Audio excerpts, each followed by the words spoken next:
Guys, tignan nyo itong napanood ko sa TikTok. Ang galing, oh. Ano siya?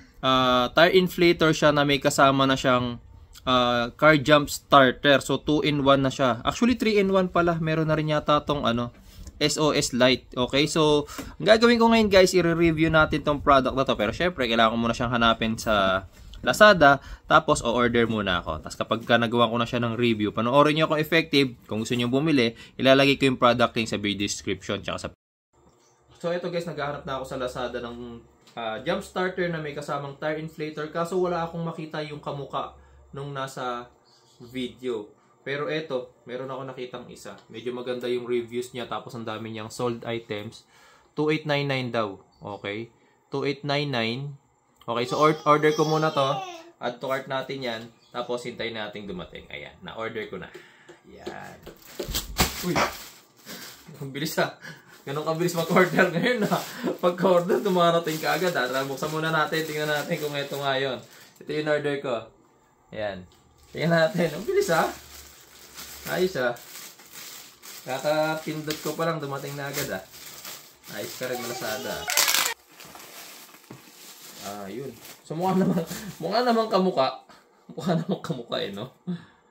Ayan sa box. Hindi naman fake yung dumating sa akin. Pero syempre, para malaman natin kung effective, tsaka ito nga yung laman, tingnan muna natin. Nakaano pa siya. Meron pa siyang pouch bag. Yan. So ito na siya guys. Medyo mahirap. Mukha siyang mukha siyang Nintendo. Mukha siyang Game Boy Ito siya. So ito siguro yung charging port niya pwede ka rin pala mag-charge ng cellphone mo rito. Tapos yung charging port. Ito yung kabitan ng jump starter. Okay. Okay. Tapos, pwede mong baguhin yung PSI. Okay, mamaya testing natin kasama. Syempre yung kanyang clamp. Tapos, USB charger. And guys, so nandito na tayo ngayon sa sasakyan. Isa sa mga sasakyan na inaayos ko. Itong Pajero na to na nare-restore. Pasensya na, kailangan kong magpayong. Napakainit. Nandito na naman tayo sa disyerto. So ito, makikita ninyo 3SM yung kanyang battery. Dala na natin yung ating jump starter. Pero bago ang lahat, dala ko yung battery tester para masukat muna natin kung ilan pa yung charge nitong ating battery. Kung good condition pa ba siya. Okay. Ayan. 12 volts in vehicle battery test cold cranking amps. So sabi dito 750 cca siya ang standard niya. So sinet natin sa 750 cca yan. So sabi dito 100 amperes na lang siya. Kita ba? 100 amperes na lang siya. 11.85 volts. So napakahina na nun guys. 100 amperes mas malakas pa ang baterya ng motor. Pero pakita ko muna sa inyo kung mag-i-start yung ating sasakyan. Tara. Huwag mo na lang ikat. Medyo mainit. Ayan. Pakita mo nga yung makina. Nakaya niya mag-start.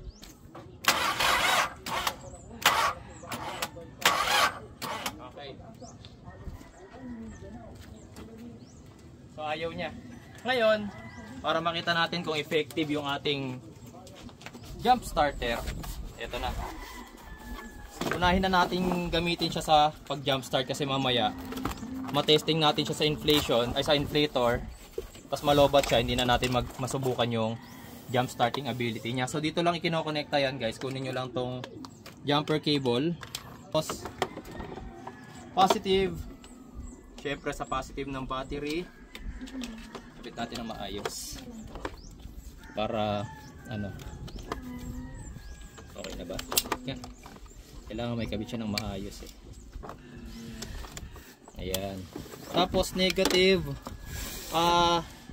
Dapat hindi sa negative terminal ng battery ang pagja-jump start. Dapat sa negative body ground. Kaso di abot. Hindi rin abot dito. Ito na lang guys. Ayan. So dito natin ipakapit. Ito, body ground to. Kung nakikita niyo yan. Body ground dyan. So dyan natin pinakapit yung ating jump starter. So turn on na natin. Tapos ngayon subukan natin kung mag-i-start siya.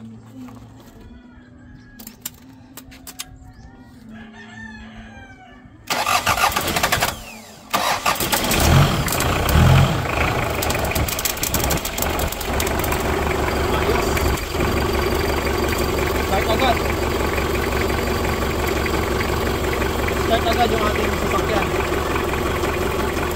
Effective. Medyo sluggish lang yung andar ng Pajero kasi tawag dito, matagal itong hindi nagagamit. Okay, so stock, tsaka may problema nga ito. Okay, patay ko muna yung makina.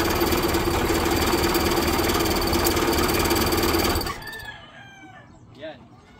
So nasubukan na natin yung una niyang function, yung car jump starter. Ang lakas guys, kahit na pangalan nito, kahit na 100 amperes na lang yung battery, tapos nakita nyo naman kanina ginamp start natin, ayaw gumana.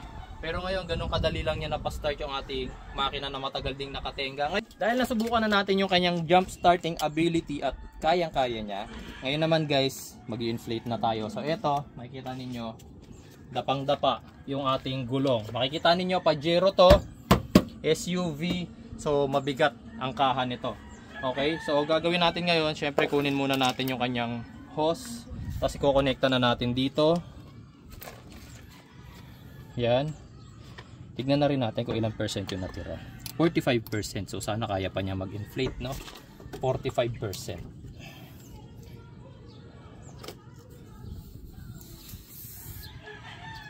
Yan. Tapos itong ating tire inflator is pwede ninyong gamitin sa kotse, motor, bisikleta, bola. Okay, so syempre sa kotse tayo, tapos na-adjust naman yung pressure niyan, 35 PSI. Okay, so gagamit na rin tayo ng timer para masubukan natin kung ilang minuto niya kayang i-inflate itong ating gulong, kung ilang minuto, tsaka kung kakayanin pa ng charge niya. Okay, start na natin. Kita ba sa video? 1, 2, 3, go.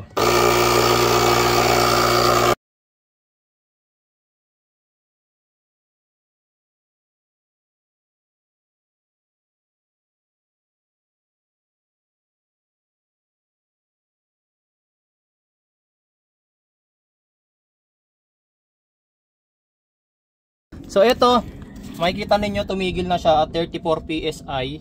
Wait lang, medyo matagal din siya nag-inflate, 15 minutes and almost 25 seconds. Tumigil siya sa 34 PSI.